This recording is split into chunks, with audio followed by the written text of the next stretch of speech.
여긴 어디입니까?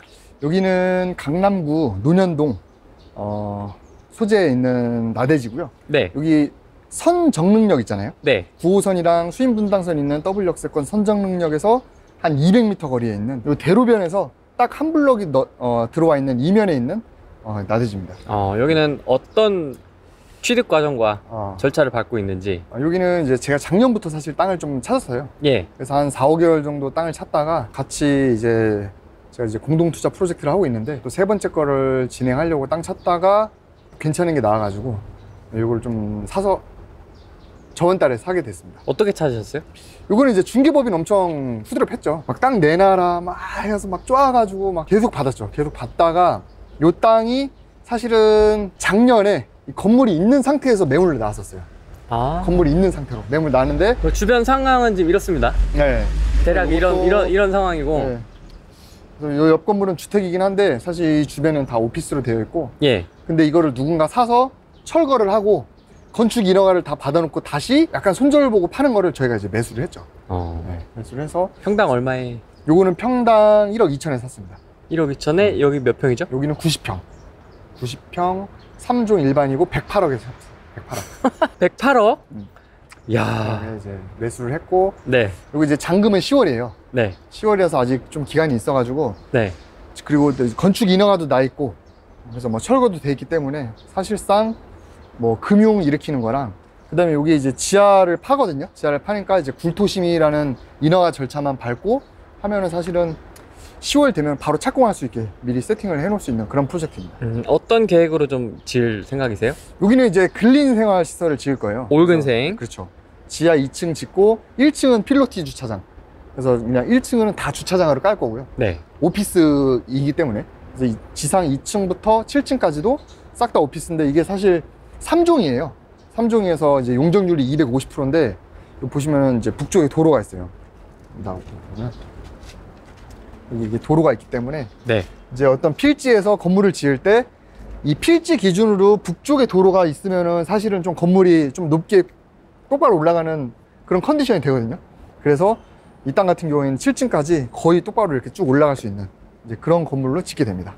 그럼 이것도 어떻게 보면 회사 사옥으로 매각할 가능성이 높을 것 같긴 한데. 그렇죠. 요거는 이제 여기 두 정거장만 가면 이제 봉은사역이랑 옆에 이제 삼성중앙역, 그다음에 삼성역도 가깝고, 네. 그다음에 앞으로 여기 뭐 GBC랑 뭐 여러 가지 이 강남의 축이 약간 동쪽으로 오는 약간 그런 호재도 있기 때문에 네.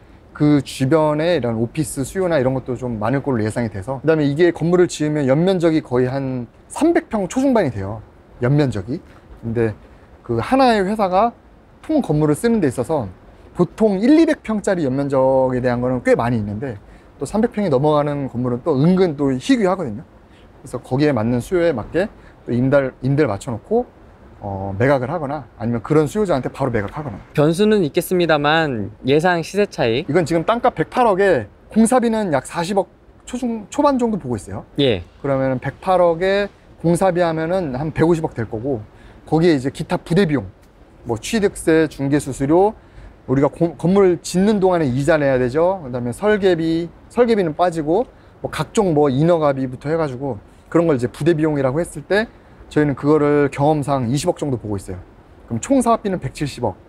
거기에 이제 예상 매각가는 이제 210억이라서 이제 40억 차익을 이제 보려고 하는데 그냥 210억을 그냥 내 의지치가 아니고 210억에 만약에 팔잖아요.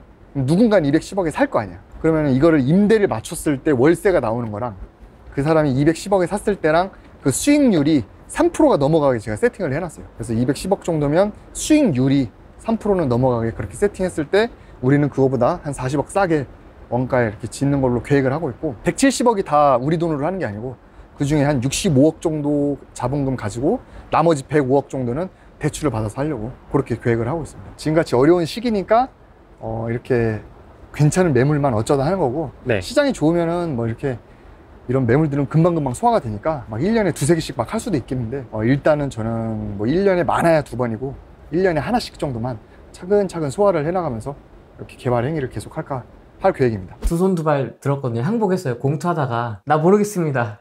여기서 엑시트 할 거니까 오케이 하실 분들 돈 받아가세요. 뭐 이런 느낌이었던 것 같아요. 네. 굉장히 많이 이 손실률이 있어갖고 이제 네. 다들 놀랬던 굉장히 이슈가 됐었던 모 유튜버 뭐 인기 강사이기도 하고요. 그쵸. 부동산 전문가분이 있었는데 그 실패 요인 좀 뭐라고 보십니까?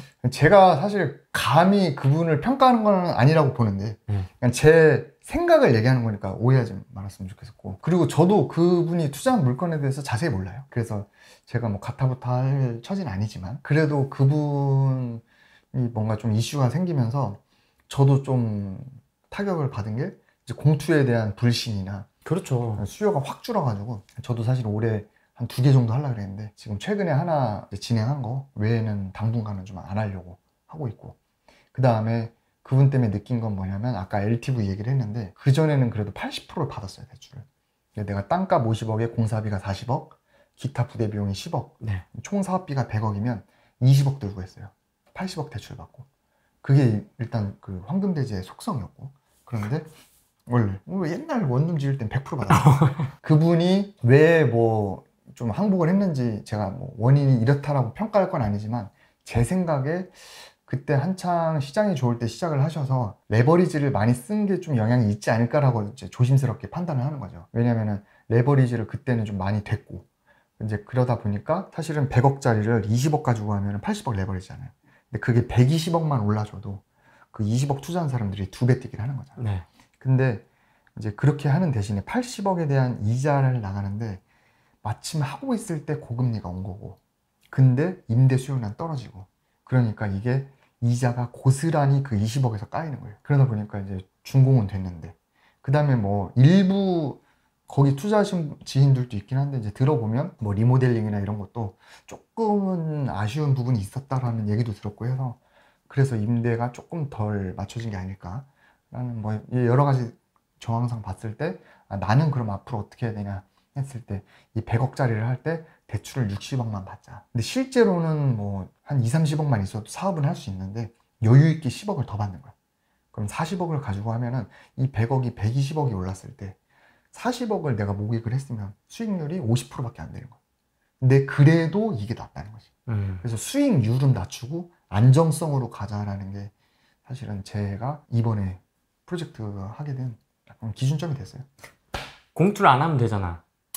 공투를 안 하면 돼요. 근데 이제 뭐냐면 문제는 돈이죠. 돈이 없잖아요. 네. 네. 돈이 없어. 나도 없고 그분들도 돈이 없어요. 근데 왜냐면은 이 공투를 하는 이유가 뭐냐면, 네. 제가 아까 얘기한 게 투자금 곱하기 시간이 결국에 이게 시세 차이인데, 사람들이 시간은 쓰기 싫어해요. 그냥 진득하니 내가 그냥 10억 가지고 뭐 작은 거라도 하나 해서 그냥 까먹고 열심히 그냥 본업하다 보면은 이게 언젠가 효자노릇 탈 때가 온다 이건데, 이건 사람들이 재미없어해. 막 당장 좀 현금이 돌길 원하니까, 그나마 현금이 돌면서도 단기 차익이 나는 게 뭐냐? 강남이라는 거예요. 그 강남이 단기 차익이 난다는 게 강남이 오른다라는 게 아니고, 강남이 그 물건을 받아줄 수요가 지금 시장에서는 그나마 있다는 거지. 그러니까 내가 단기로 좀 중단기로 차익을 누리려면, 내가 땅 사서 건물 지었을 때 이거를 매각했을 때 조금이라도 수익 보고 매각됐을 때 받아줄 사람이 필요하잖아요. 그게 그나마 강남에만 있다는 거지. 나 혼자 그냥 중장기로 하겠다라고 하면은 본인이 잘 아는 지역이나 아니면 내가 실거주를 할 때 제일 좋은 건 내가 실사용 하는 거예요. 내 건물에서 내가 사업을 열심히 하다 보면 그냥 그 사옥이 언젠가 효자로 탄다는 건데, 그게 아닌 이상 투자자 입장에서는 그래도 조금 안전한데, 그 안전하다는 게 황금성이 좋은 데겠죠. 그게 강남이니까. 근데 강남은 투자금이 세. 네. 그러니까 사람들이 이 강남에 대한 단기 시세 차익이나 안전성, 황금성은 원하는데 혼자 하기에는 투자금이 커. 그러니까 공투에 대한 수요가 있는 거예요. 그걸 제가 메이드를 해주는 거. 왜 어떻게 황금대지는 안 터졌지? 아직? 아니, 저도 다른 데 뻥뻥 터지는데 왜 안 네. 터진 거지? 저는 이제 그 진정성 있게 하죠. 공투할 때 사실은 유형이 2가지예요. 2가지. 첫 번째는 그 3, 3, 5 모여서 동일한 입장에서 하는 공투죠. 그러니까 후랭이님이랑 저랑 야 우리 둘이 해볼까? 친구들. 그러니까 이제 사실 우리도 뭐 개인적인 친분이 있으니까, 후랭이님 우리 둘이 뭐 해볼래요? 그러니까 친구 또는 뭐 이렇게 이제 그거는 저는 비추예요. 근데 그렇게 하려고 하면은 투자 계약서를 써야 돼. 그럼 투자 계약서, 공동 투자 계약서를 써서 뭐 얼마에 판다 뭐 이렇게 했을 때, 그러면은 중개법인 미팅을 가거나 누구 뭐 설계 미팅 하거나 할 때 나만 일을 하는데 얘는 뭐 자기 회사 다닌다고 바쁘다고 안 해. 야, 그러면 내가 내 시간 내가지고 하는데 투자는 5대5로 했는데 내가 시간 내서 했는데 수익도 5대5야. 약간 그런 게 생겨. 그러면은 나는 부동산 이거 이제 팔아야 돼. 나는 부동산 3군데 뿌렸는데 넌 2군데밖에 안 뿌렸어? 뭐 그런 거 생긴단 말이야. 나는 이러는데 너는 왜 그래? 그치. 3, 4, 5 모여서 이렇게 지인들끼리 하는 거는 저는 비추. 근데 이렇게 특정 유튜버나 3, 4, 5 하더라도 그래도 경험 있는 분이 그냥 내가 다 할게. 그냥 나한테 투자해. 그냥 그 수익 내고 그 다음에 의사결정도 어느 정도 양해는 구하겠지만 대부분 내가 할게. 이렇게 차라리 저는 공투는 민주주의는 안 맞다고 봐요. 아, 턴키가 낫다? 네, 턴키나 아니 그러니까 그냥 제국주의?